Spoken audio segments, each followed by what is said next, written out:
Hey there, this is Gavin from the Midtown Comics Podcast. I'm here for the Scott Snyder, Tom King signing for Batman Rebirth.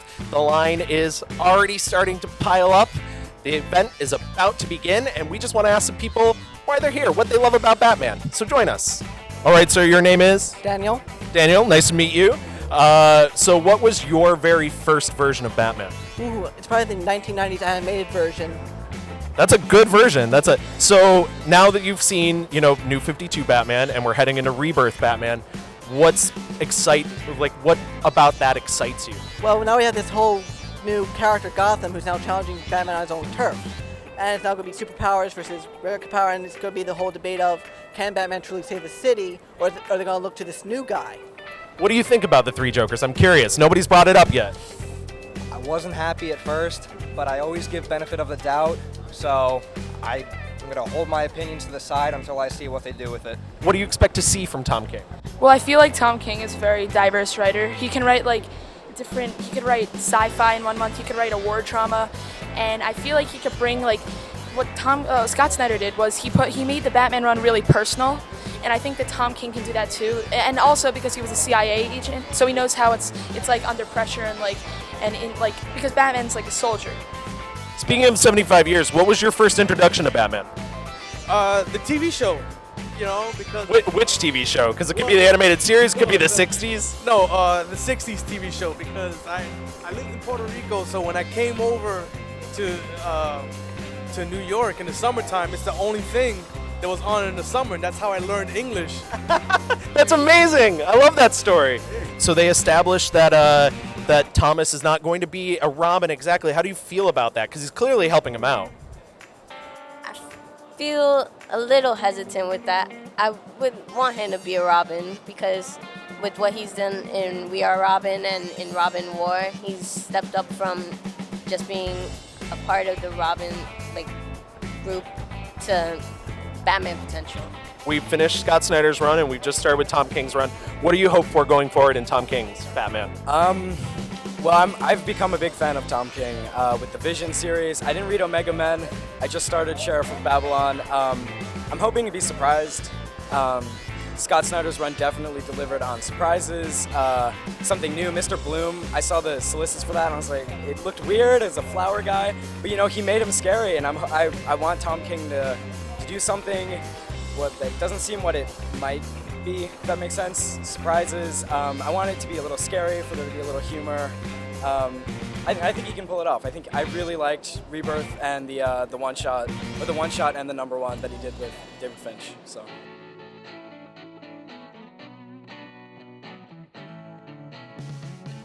But you guys kind of collaborated on the Rebirth special, right? Yeah. Am I wrong there? Yeah. Because I know James did 52 for the Batman. So you, what was it like working together? I mean, do you normally? It was awful. It was really terrible. It was terrible. Yeah. No. I, honestly, I've been showing Tom my stuff for over a year, and I think he's the best writer in comics right now, hands down, bar none. And no, and the moment I realized, I called him up and I was like, "Can you help me with my stuff, or can I show you my stuff?" And so I've been showing him stuff on Batman since issue 44, 45, and I'm so proud that he's the one that's taking the book. It means a lot to me to know that Bruce is in such great hands, and what he's going to do with David and with Mikkel is just incredible. So it's if you like Batman, you're in terrific shape with this guy. It's going to be incredible. So it was my idea to bring Bruce Wayne back. Gordon was supposed to be Batman for 10 to 20 years. Yeah. I was like, Scott, think about this. Thank you, Tom. We appreciate it. We all appreciate it. And then it was going to be Alfred after that. It was going to be with the one hand? Yeah, exactly. Where he's like, himself in, Scott takes over and Mr. Grant Morrison. I am the goddamn Batman, sir. It'd be amazing.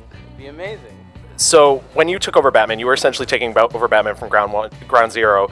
And I remember going to Comic-Con, I want to say 2013, you were talking about writing Zero Year and how it was really your chance to redefine Batman. And now you've left Batman for Tom King in the most non-rebooty way. I mean, he is clear of scars, and we don't know how much that means, if that means mental scars as well. So what was it like for you to take over the character that way, and what's it like for you to take over the character in this even newer sort of way? Well, it was terrifying. I mean, taking over from Grant Morrison and writing Batman as Bruce Wayne. I mean, I was writing Dick Grayson as Batman before that, and it was always like, well, Dick Grayson will tell you how he feels, and he feels terrified and excited and all those things to be Batman. I'm like, we're gonna get along great because I feel that way about writing Batman. But Bruce was always really hard, and I think, you know, it's not just taking over from somebody who you admire, like a Grant, who's, you know, a North Star for me.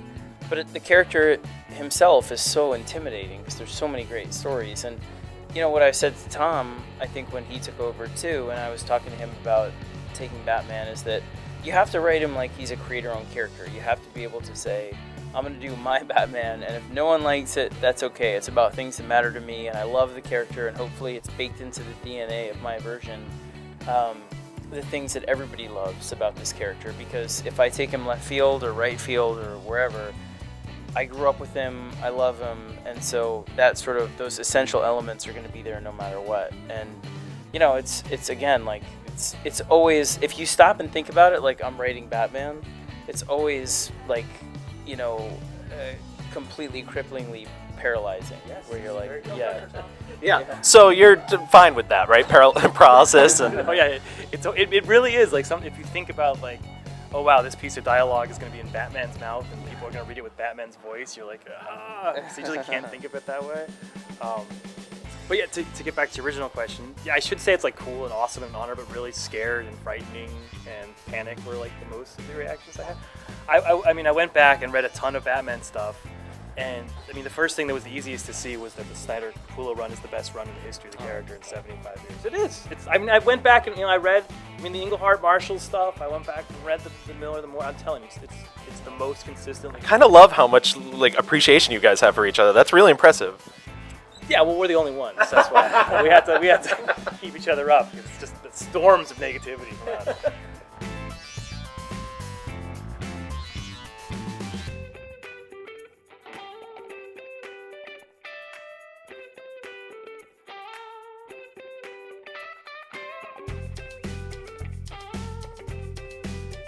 So that wraps up the signing for today. Special thanks to Scott Snyder and Tom King for coming out, and everybody else who came out and got their comics signed. Make sure you check out all our videos at Midtown Comics TV.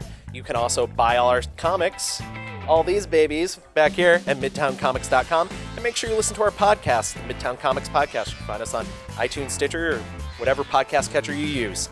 Thanks again.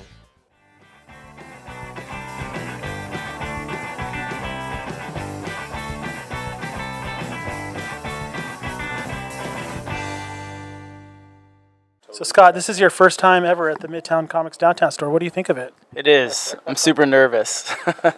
We've never met before. I know. I'm like, it's Ted, the mayor of Midtown Comics. I'm shaking. It's so intimidating. No, I love this store. I love the whole franchise. Midtown has been my store for many years, and it's an honor to be here again.